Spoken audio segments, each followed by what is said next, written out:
तलाकशुदा आईपीएस पत्नी 10 साल बाद पति की झोपड़ी तक पहुंची। सच सामने आया तो पूरा गांव सन्न रह गया। दोस्तों, यह कहानी है बिहार के वैशाली जिले के एक छोटे से गांव की। दोपहर का समय था। गांव की धूल भरी सड़क पर अचानक एक सरकारी गाड़ी आकर रुकी। लाल बत्ती, चमकती गाड़ी। गांव वालों ने एक दूसरे की तरफ देखा। सब समझ गए ये कोई आम आदमी नहीं है। गाड़ी का दरवाजा खुला। जैसे ही एक औरत बाहर उतरी, पूरा गांव खामोश हो गया। वह थी आईपीएस अंजलि सिंह, वर्दी में, सख्त चेहरे के साथ, लेकिन आंखों में कुछ ऐसा था जो वर्दी से छुपा नहीं था। उसकी नजरें सीधी उस टूटी फूटी झोपड़ी पर टिकी थीं, जहां 10 साल पहले उसका रिश्ता टूटकर बिखर गया था। झोपड़ी के अंदर था मनीष, वह आदमी जो कभी उसका पति था। अंजलि झोपड़ी के दरवाजे पर आकर रुक गई और वहीं उसकी आंखों के सामने 10 साल पुरानी जिंदगी घूमने लगी। तब यही धर्मपुर गांव था, लेकिन तब अंजलि आईपीएस नहीं थी। तब उसके हाथों में किताबें होती थीं और आंखों में बड़े सपने। वह उन लड़कियों में से नहीं थी जो किस्मत के भरोसे जिंदगी गुजार देती हैं। मनीष को उसने पहली बार स्कूल में देखा था। धीरे धीरे बातें शुरू हुईं, फिर मुलाकातें और फिर दिल। अंजलि ने अपने सपनों के बारे में बताया। बोली, मैं अफसर बनना चाहती हूं। मनीष ने न हंसकर उड़ाया, न सवाल किया, बस शांति से कहा, मैं तुम्हारी मदद करूंगा, बस तुम अफसर बन जाओ। यही बात अंजलि को सबसे अलग लगी। न शक, न रोक, सिर्फ भरोसा। धीरे धीरे प्यार हुआ और फिर शादी। शादी के बाद जिंदगी मुश्किल थी, लेकिन खूबसूरत।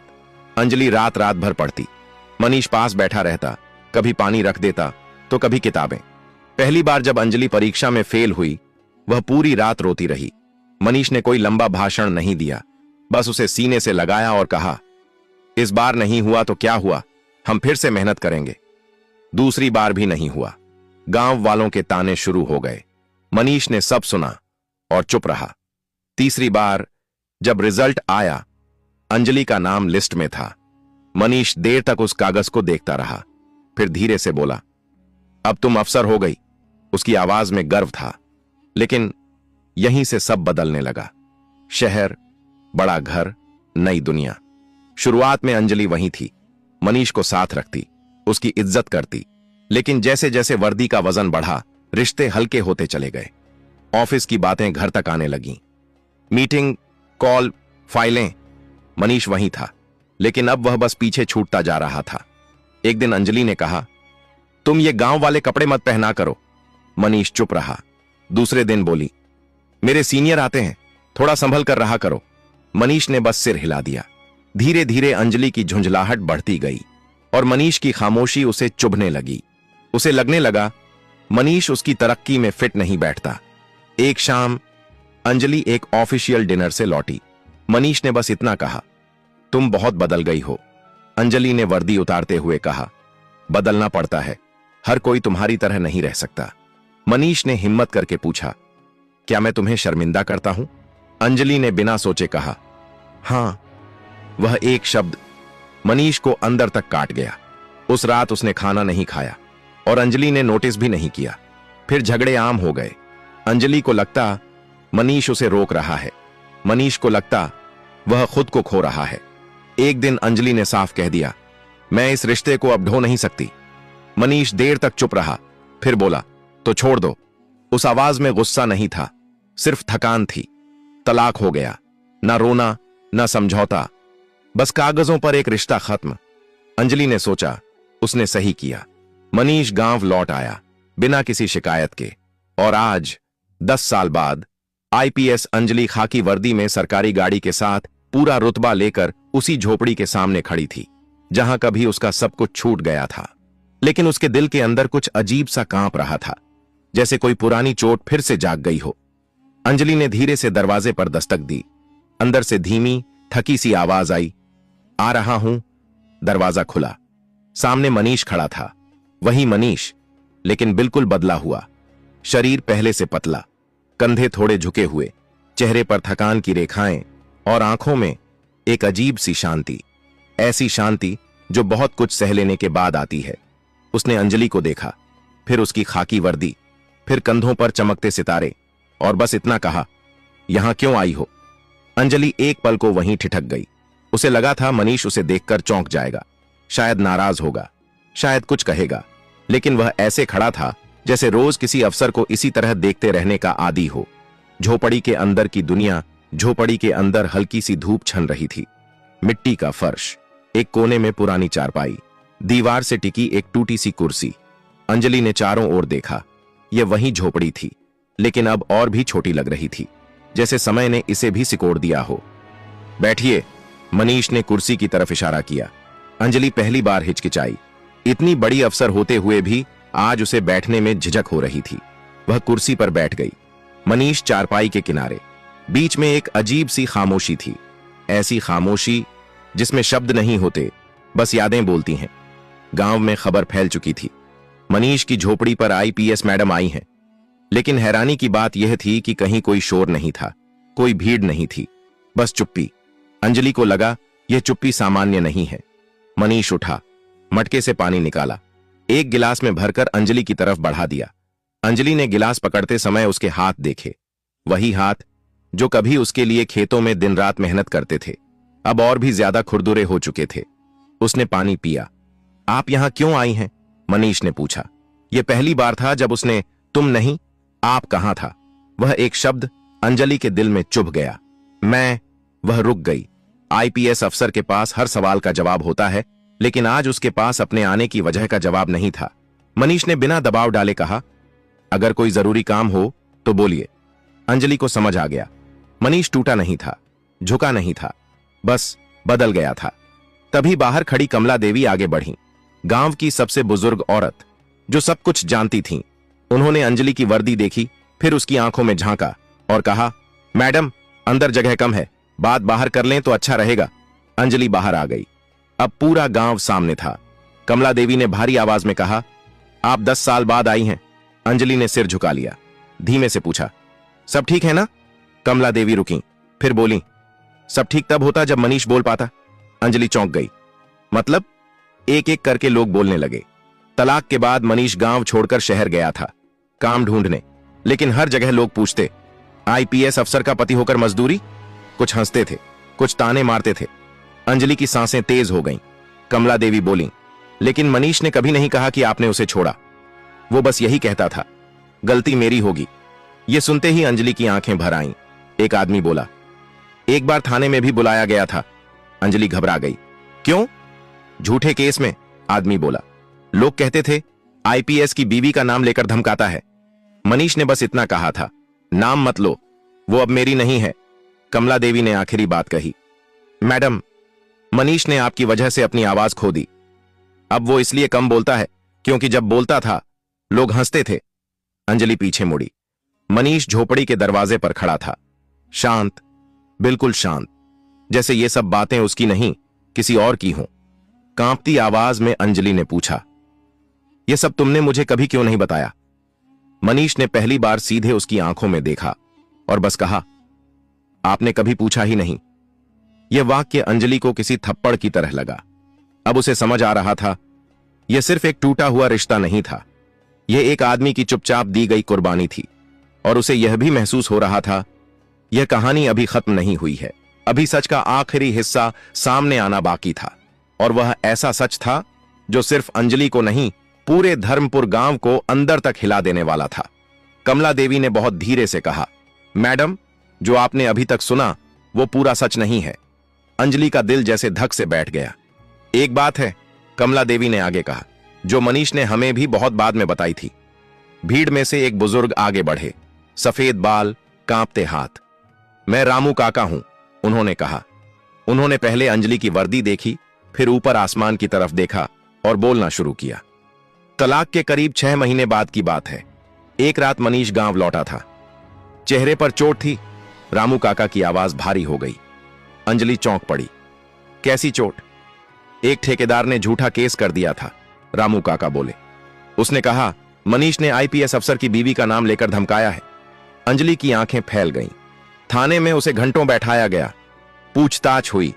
किसी ने कहा, बीवी से एक बार बात कर लो, वो अफसर है, 1 मिनट में छूट जाओगे। रामू काका ने गहरी सांस ली। मगर मनीष ने साफ कहा, वो मेरी बीवी नहीं है और उसका नाम मत लो। अंजलि का सिर अपने आप झुक गया। कमला देवी ने बात आगे बढ़ाई, मैडम, उस रात मनीष आपसे मदद मांग सकता था, लेकिन उसने नहीं मांगी। उसने कहा, अगर मेरे नाम से उसकी इज्जत पर जरा भी आंच आई तो मैं खुद को कभी माफ नहीं कर पाऊंगा। यह सुनते ही अंजलि की आंखों से आंसू बह निकले।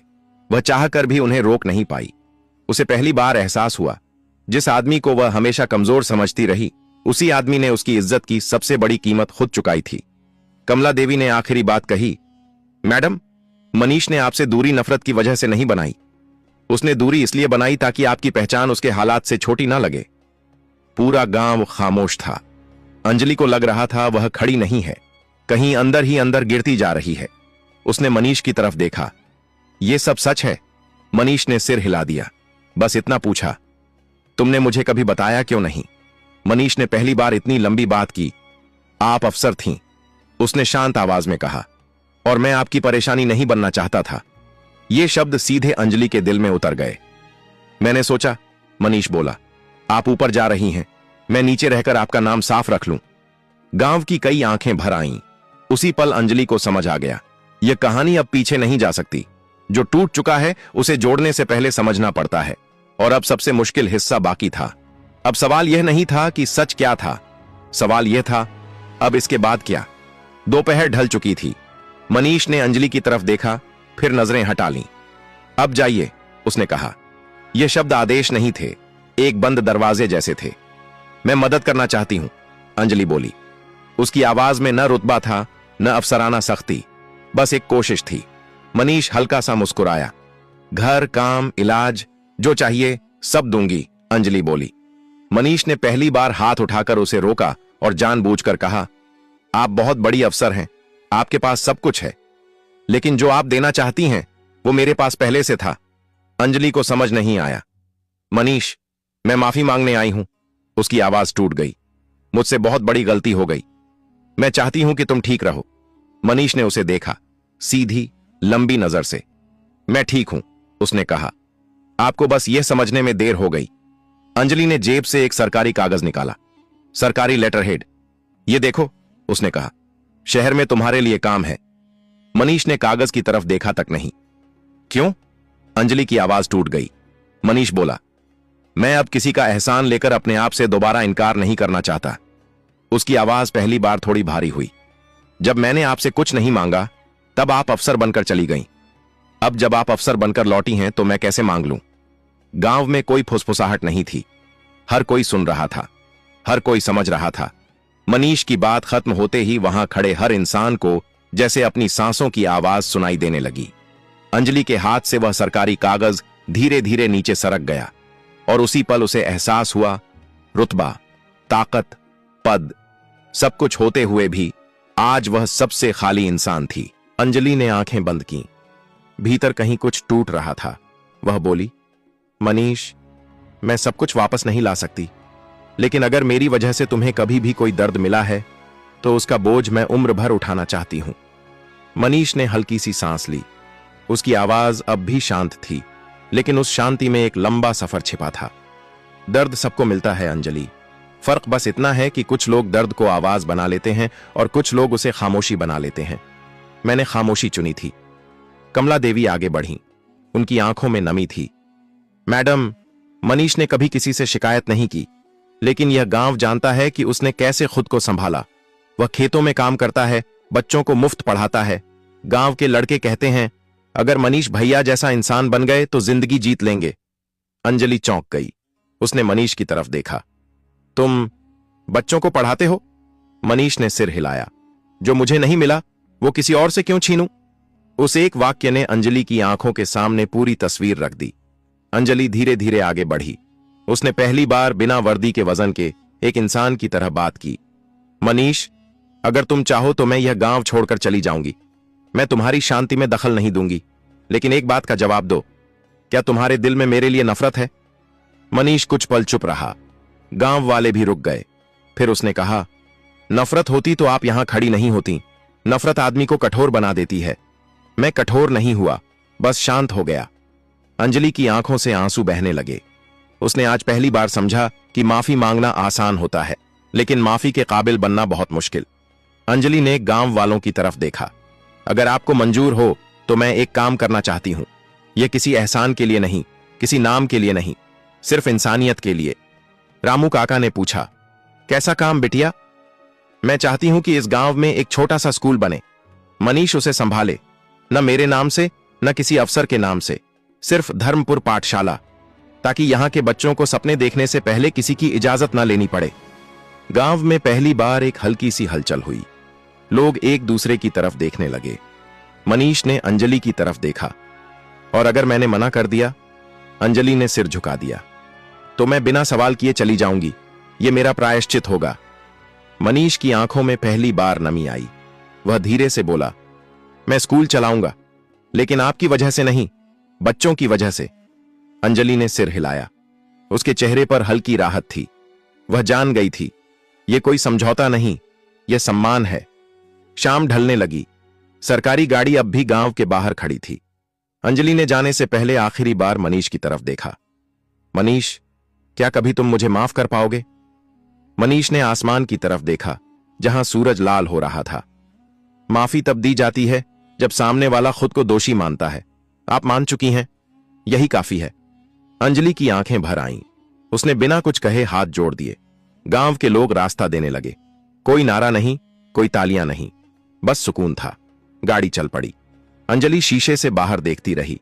उसने महसूस किया कि आज वह पहली बार अफसर नहीं, इंसान बनकर जा रही है। पीछे गांव में मनीष खड़ा रहा। उसके चेहरे पर कोई जीत का भाव नहीं था, बस संतोष था। उसने झोपड़ी के पास खड़े बच्चों को बुलाया और कहा, कल से पढ़ाई सुबह शुरू होगी। बच्चों की आंखें चमक उठीं। कहानी यहीं खत्म नहीं होती। कहानी वहां खत्म होती है जहां अहंकार टूटता है और इंसान बच जाता है। इस कहानी से बस इतना ही सीख मिलती है, रिश्ते पद से नहीं चलते, इज्जत आवाज से नहीं, और सबसे बड़ी ताकत खामोशी में भी हो सकती है।